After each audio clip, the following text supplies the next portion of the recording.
मैं doctor Sitaram Kumawat, associate professor, government college Kaladera. आपको online classes के अंतर्गत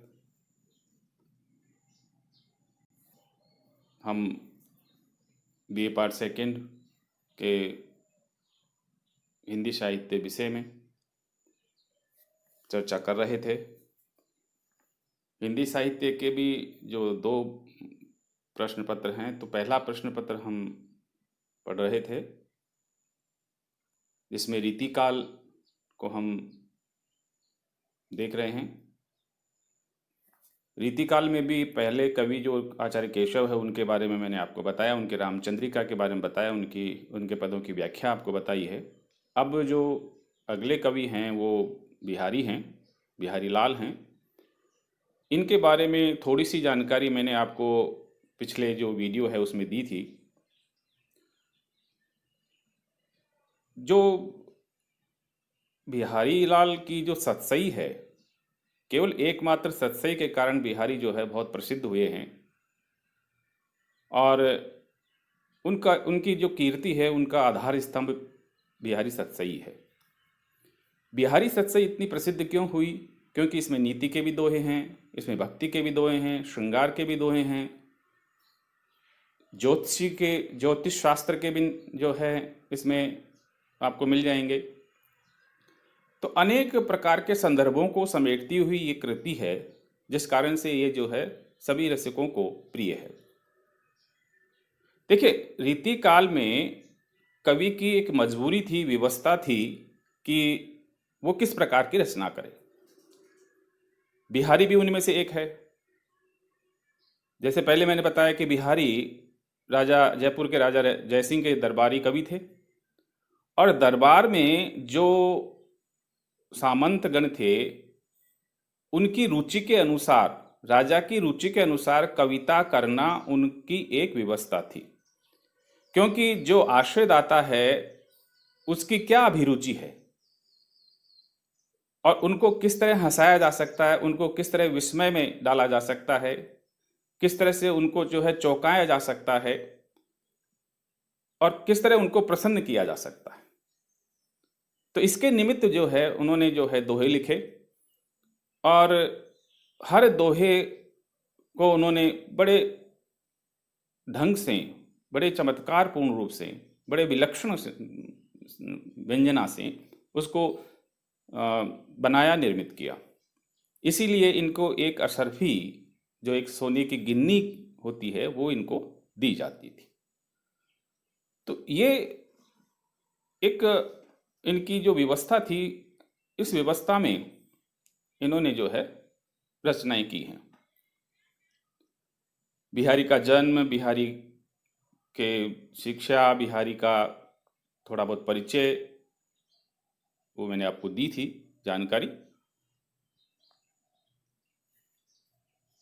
अब हम सीधे आपके जो है पढ़ाई की तरफ आते हैं। बिहारी की जो सतसई है, उसमें से कुल 25 दोहे आपके पाठ्यक्रम में निर्धारित है। यानी जो 700 से ज़्यादा दोहे हैं आप इसमें सतसई में, तो 700 दोहे आपको नहीं पढ़ना है। आपको जो चयनित, निर्धारित जो 25 दोहे हैं, उन्हीं को आपको पढ़ना है, और वही आपको पाठ्यक्रम में पूछे जाएंगे, परीक्षा में पूछे जाएंगे। पाठ्यक्रम में निर्धारित हैं वही पूछे जाएंगे, उन्हीं की व्याख्या पूछी जाएगी, और उन्हीं में से जो है आपको प्रश्न उत्तरों का आपको संयोजन करना है। मैंने कुछ इंटरनेट से चित्र उठाए हैं, ताकि बिहारी की जो नायिकाएं हैं, बिहारी के जो दोहे हैं, उनका कुछ निरूपण इन चित्रों के माध्यम से हो सके। आपकी जो समझ है, आपका थोड़ा सा ये आए कि किस तरह से बिहारी की नायिकाएं हुआ करती थी, किस तरह का माहौल था, किस तरह का वातावरण था, कैसे कैसे भाव थे। तो ये मैंने कुछ आपके लिए जुटाए हैं। जैसे बिहारी के जो आराध्य हैं वो राधा और कृष्ण है। कृष्ण भी बाद में है, पहले राधा है। क्योंकि रीतिकाल में जो नारीवादी दृष्टिकोण है वो ऐसा ही था। तो सबसे पहले आराधना भी इन्हीं की करते हैं, राधा की ही करते हैं। इनका जो पहला दोहा है बिहारी सतसई में, वो भक्ति का है, और भक्ति में भी राधा की भक्ति। देखिए बिहारी क्या कहते हैं कि मेरी बहुबाधा हरो राधा नागरी सोई, जा तन की झाई परे श्याम हरित दुति होई। मैंने यहाँ केवल भाव दिया है, व्याख्या नहीं, पूरी व्याख्या नहीं बता रहा हूँ, केवल भाव आपको समझा रहा हूँ। व्याख्या कैसे करते हैं, परीक्षा में व्याख्या कैसे की जाएगी, संदर्भ क्या होगा, विशेषता क्या होगी, उसके समानांतर आपको क्या लिखना है, व्याख्या कितनी बड़ी करनी है, ये आपको मैं बाद में समझाऊंगा। ये तो मैं केवल आपको दोहे का अर्थ बता रहा हूं ताकि आप मोटे मोटे रूप से दोहे में जो मूल भाव है उसको समझ सके। मेरी बहुबाधा हरो राधा नागरी सोई, जा तन की झाई परे श्याम हरित दुति होई। इस दोहे के माध्यम से बिहारी लाल जी श्री कृष्ण के साथ विराजमान होने वाली श्रृंगार की जो अधिष्ठात्री देवी राधिका जी की जो स्तुति है उसको व्यक्त करते हुए उनसे अपने कष्टों को दूर करने का आह्वान करते हैं। वे कहते हैं कि जिनके शरीर की एक झलक अर्थात राधा रानी के शरीर की परछाई को देखकर मेरे आराध्य श्री कृष्ण परम आनंदित हो जाते हैं, ऐसी चतुर अर्थात अपने भक्तों का कष्ट दूर करने वाली राधा मेरे सारे सांसारिक दुखों को दूर कर सभी बाधाओं का निवारण करे। सांसारिक कष्ट क्या हैं? सांसारिक कष्ट जो है वो 3 प्रकार के होते हैं। दैहिक यानी शरीर से संबंधित शारीरिक जो कष्ट होते हैं उसको दैहिक कहा जाता है। देह शरीर को कहते हैं और दैहिक शरीर से संबंधित, अर्थात जो प्रकृति दत्त जो आपदाएं हैं वो होती हैं। दैविक जिनको कहा जाता है, पहली तो मैंने बताया आपको जो है दैहिक, दैविक और भौतिक, ये 3 प्रकार के कष्ट होते हैं।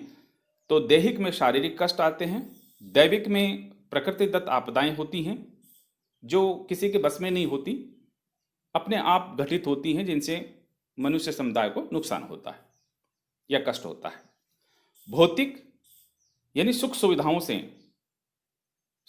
का जो अभाव होता है उससे जो कष्ट होता है उसको अपन भौतिक जो है दुख कहते हैं।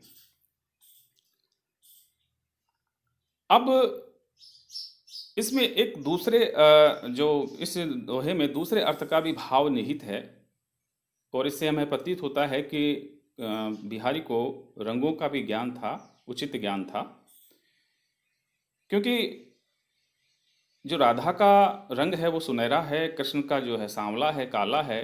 अर्थात सुनहरे रंग को अगर काले रंग में मिलाया जाए तो उसमें हरे रंग होने का जो है बोध प्रतीत होता है, यानी वो एक तरह से हरे रंग की प्रतीति देता है। और हरा रंग जो है प्रसन्नता का, आनंद का प्रतीक होता है। तो इसको कैसे जोड़ा है दोहे से, देखिए कि मेरी बहुबाधा हरो, मेरी सांसारिक बाधाओं को दूर करो हे राधा, राधा नागरी सोई। यह नागरी शब्द जो है वो नगर में रहने वाली, सुसभ्य, चतुर। यह चतुरता से किसी ऐसे कपट से नहीं है, छल से नहीं है कि जो है चतुर वो कहलाता है। यहाँ चतुर का मतलब जो सभ्य है, जो सामाजिक है, ऐसी राधा, सो यानी सुशोभित होने वाली ऐसी राधा मेरी भव बाधाओं को दूर करो। क्यों करो? क्योंकि आप में ऐसी शक्ति है, आप में, आपके में ऐसी विशेषता है। क्या विशेषता है? जा तन की झाई परे, जिस तन की झाई यानी झलक मात्र पड़ जाने से श्याम यानी कृष्ण, हरित यानी प्रसन्न, द्युति यानी चमक, हो यानी होना, यानी प्रसन्न चित्त हो जाते हैं। कौन? श्याम, कृष्ण। केवल झाई मात्र पड़ जाने से, जिनको देख लेने मात्र से जो है मेरे आराध्य देव कृष्ण प्रसन्न हो जाते हैं, ऐसी राधा मेरी भी सांसारिक भव बाधाओं को दूर कीजिए, ये इसका अर्थ है। दूसरा दोहा वो भी भक्ति का ही है, और इसमें भी राधा और कृष्ण की भक्ति का गुणगान है। वो ये कहते हैं कि आप जो है ये जो तीर्थ वीर्थ करते हो और जो आडंबर करते हो भक्ति दिखाने का, उसको छोड़िए। केवल केवल आप जो है जहाँ राधा और कृष्ण ने जो प्रेम क्रीड़ाएं की थी, प्रेम केली की थी, वहाँ के जो मिट्टी है, वहाँ का जो ज़मीन है, वहाँ की जो जगह है, वहाँ चले जाइए कि वहाँ पर जगह कदम कदम पर, वहाँ पर जो है जहाँ राधा और कृष्ण ने जो है प्रेम लीलाएं की थी, वहाँ जाने पर कैसा जो है आपको पुण्य मिलता है। जैसे प्रयाग में जहाँ गंगा जमुना सरस्वती मिलती है, उसको प्रयाग कहा जाता है, जो इलाहाबाद में है, जहाँ कुंभ का मेला लगता है। तो ऐसे तो कवि बिहारी कहते हैं कि कृष्ण की भक्ति और जो महिमा है उनकी, वो निराली है।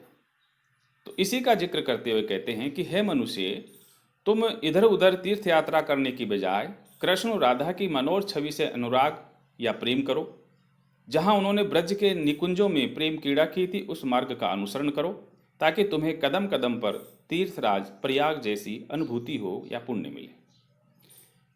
यानी जो तीर्थों का राजा है प्रयाग, जहाँ जाने पर सबसे ज़्यादा पुण्य मिलता है, ऐसा माना जाता है। तो ऐसा पुण्य, सबसे ज़्यादा पुण्य आपको कब मिलेगा? आप इन दूसरे तीर्थों को छोड़िए, तीर्थ यात्रा करना छोड़िए, और क्या कीजिए? हरि राधिका तन दुति करी अनुराग। तजी यानी छोड़ना, तीर्थ यानी तीर्थ यात्रा करना छोड़ दीजिए, और क्या कीजिए? हरि राधिका तन दुति करी अनुराग। अनुराग कहते हैं प्रेम करने को। हरि यानी कृष्ण, राधिका यानी राधा, तन यानी उनके शरीर, उनकी छवि, द्युति उनकी जो शोभा है, उनकी उनसे अनुराग करो, प्रेम करो। उनकी शोभा, उनकी छवि जो है, उनसे आप प्रेम कीजिए, उनसे लगाव रखिए। तो जिहि ब्रज केली निकुंज, और वहां जाइए ब्रज में जहां निकुंजों में केली की थी, प्रणय किया था राधा और कृष्ण ने, और वहां जाकर के आप तीर्थों की बजाय वहां जाकर आप आइए, क्योंकि वहां जाने पर आपको मग पग पग होत प्रयाग। मग यानी मार्ग, वह जगह, पग पग कदम कदम पर, होत होत यानी होना, प्रयाग यानी प्रयाग जैसा पुण्य मिलता है। तो हे मनुष्य, आप जो है ये तीर्थ यात्रा करना छोड़िए और ऐसी जगह पे जाइए जहाँ राधा और कृष्ण ने प्रणय क्रीड़ाएं की थी, लीलाएं रचाई थी। वहाँ जाने पर आपको प्रयाग जैसा महापुण्य प्राप्त होता होगा, ऐसा आप कीजिए। तो इस तरह से ये दो दोहे मैंने आपको बताए हैं, इनका भाव बताया है।